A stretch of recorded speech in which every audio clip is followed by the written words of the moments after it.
हाम्रो यो संसारमा कोही पनि मान्छे हामीहरूलाई बचाउनको लागि आउँदैन। यो रियल कुरा हो। अब हामीहरूले आफ्नो संसारमा जिउनको लागि हामीहरूले एकदमै आफूमा स्किलहरू डेभलप गर्नुपर्ने जरुरी हो। आफू जिउनको लागि, आफू बाँच्नको लागि, आफ्नो पेट पाल्नको लागि। त्यही भएर एउटा न एउटा स्किल हामीमा हुनुपर्ने एकदमै जरुरी छ। आफू जिउनको लागि, आफू बाँच्नको लागि, आफूलाई आइडेन्टिटी देखाउनको लागि हामीहरूले चाहिँ काम गर्नुपर्ने एकदमै जरुरी छ। यो कुरा चाहिँ एकदमै रिमेम्बर, याद राख्नु होला। यो संसारमा कोही पनि मान्छेहरू हामीहरूलाई बचाउनको लागि आउँदैन। हामीहरूले चाहिँ अब जब कसको लागि गर्छौँ? आफ्नो लागि, आफ्नो पेटको लागि, आफ्नो फ्यामिली परिवारको लागि। यो कुरा चाहिँ फेरि भन्छु म, एकदमै दिमागमा रिमेम्बर, याद राख। दोस्रो कुरा के छ त? तिमीमा भएको कुनै पनि समस्याको हल गर्दिन कोही पनि आइदिने। तिम्रो समस्याको हल तिमीले आफै गर्नुपर्छ। अरू मान्छे आएर चाहिँ तपाईँको समस्याको हल त्यसले चाहिँ पुरा गर्देला भन्ने चाहिँ यो माइन्डसेट राख्नु छ भने चाहिँ तपाईँले निकालिदिनु यो माइन्डसेट। कोही पनि मान्छे तपाईँको हल गर्दिन होला, आउने छैन। त्यही भएर तपाईँ अब आफूमा काम गर्नुहोस्। फिजिकल्ली हो, मेन्टली हो, एकदमै तपाईँ स्ट्रङ बन्न कोसिस गर्नु। तपाईँ फिजिकल्ली, मेन्टली तपाईँ स्ट्रङ हुनु भएन भनेपछि अहिलेको टाइममा चाहिँ अरू मान्छेलाई तपाईँलाई कुचलेर तपाईँलाई खाइदिन्छ। तपाईँ एकदमै स्मार्ट बन्न चाहनुहुन्छ, सबै चिज ह्यान्डल गर्न सक्ने टाइपको मान्छे बनाउनुहुन्छ भनेपछि फर्स्ट अफ अल हामीहरूले चाहिँ आफ्नो विकास आफूले गर्नुपर्छ। आफ्नो समस्या आफूले नै हल गर्नुपर्छ। अनि त्यसपछि छ 3 नम्बर, तिम्रो कम्फोर्ट जोनदेखि तपाईँ बाहिर निस्किनुहोस्। तपाईँ आफ्नो कम्फोर्ट जोनमा बसिराखेपछि तपाईँमा के हुन्छ? तपाईँको पोटेन्सियल, तपाईँको क्यापेबिलिटी होइन, त्यो एकदमै घटिहाल्छ। त्यो चिजलाई तपाईँको कम्फोर्ट जोनले मारिदिन्छ। कम्फोर्ट जोन भनेको के हो त? म जे गर्न चाहन्छु त्यो गर्न पाउनु, जे खान चाहन्छु त्यो खान पाउनु, त्यसले कम्फोर्ट जोन भन्छ।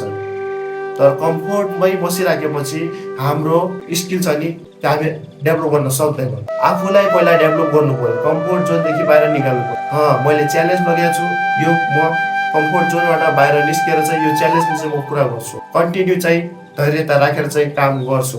त्यही भएर कम्फोर्ट जोनमै बसिराख्नु भन्दा नि हामीहरूले कम्फोर्ट जोनदेखि चाहिँ बाहिर निस्किनुपर्ने एकदमै जरुरी छ। यो कुरा फेरि आफ्नो दिमागमा चाहिँ सेभ गरेर चाहिँ राख्नु होला। नम्बर 4 मा फेरि छ हामीसँग समय एकचोटि गइसकेपछि फर्केर आउनेवाला छैन। कुनै पनि समय छ, एकचोटि गइहाल्यो त फर्केर आउँदैन। कुनै पनि मौका छ, एकचोटि गइहाल्यो त्यो फर्केर आउँदैन। अहिलेको समयलाई चाहिँ राम्रो ठाउँमा चाहिँ प्रयोग गर्नु, स्किल डेभलप गर्नमा प्रयोग गर्नु, होइन, तपाईँको कोर्स के छ त्यो पुरा गर्नमा प्रयोग गर्नु, आफ्नो समयलाई चाहिँ राम्रोसँग सदुपयोग गर्नु, आफ्नो पढाइमा ध्यान दिनु, आफ्नो स्किल डेभलप गर्नमा ध्यान दिनु, नयाँ नयाँ कुरामा चाहिँ सिक्न ध्यान दिनु, आफ्नो मेन्टालिटी विकास गर्नमा ध्यान दिनु। समय एकदमै इम्पोर्टेन्ट छ। समय एकचोटि गइसकेपछि यो रिटर्न भएर आउनेवाला छैन। यो तपाईँलाई पनि थाहा छ, सबैले थाहा छ। यो रियल ट्रुथ हो। नम्बर 5 मा राखेको छु हामीहरूले चाहिँ धेरै जस्तो असफल मान्छेहरू असफल किन हुन्छन् त? तिनीहरू त सफल बन्न चाहन्छन्। सफल बन्न चाहनुहुन्छ भनेपछि हामीहरूको प्लान बी हुन्छ, हाम्रो प्लान हुन्छ नि। सफल हुने व्यक्तिको प्रायः जस्तो प्लान हुन्छ। तिनीहरूले प्लान बनाएको, तिनीहरूले सिस्टम बनाएको हुन्छ, अनि त्यही अनुसार त्यसपछि तिनीहरू चाहिँ चल्छन्। अब हामी प्रायः जस्तो धेरै जस्तो मान्छेहरू होइन अनसक्सेसफुल छौँ, असफल मान्छे छौँ। असफल हुनुको कारण के हो? बितिसकेको कुरामा त्यसलाई याद गर्नु, त्योमा डिप्रेसनमा जानु, ओभर थिङ्किङ गर्नु। यस्तो गरेपछि हामी होइन सफल मान्छेको बिचमा हामीहरू पर्छौँ त? पर्दैनौँ। जो सफल मान्छे छ त्यसको मेन्टालिटी एकदमै स्ट्रङ हुन्छ। बुझ्नुभयो?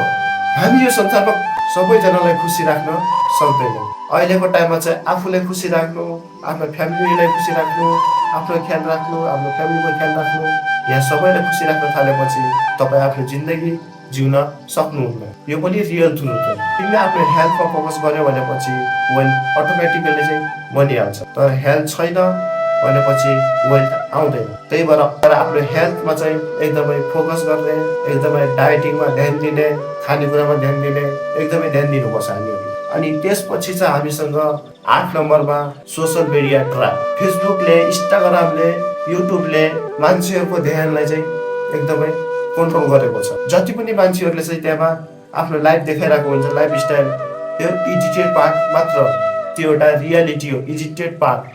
तिनीहरू जे राम्रो देखाउन कोसिस गरेको छ त्यो मात्र देखिन्छ त्यहाँ, अरू देखिन्न। तर हामीहरूलाई लाग्छ यो मान्छेको जिन्दगी त कति राम्रो छ, यसोमा त सब चिज छ, धन सम्पत्ति एभ्रिथिङ। जिन्दगी होस् त यसको जस्तो बस्छ भन्ने हामीलाई लाग्छ। त्यो सिर्फ एउटा सोसियल मिडियाको एडिट गरेको पार्टमा पुरा जिन्दगी होइन त्यो।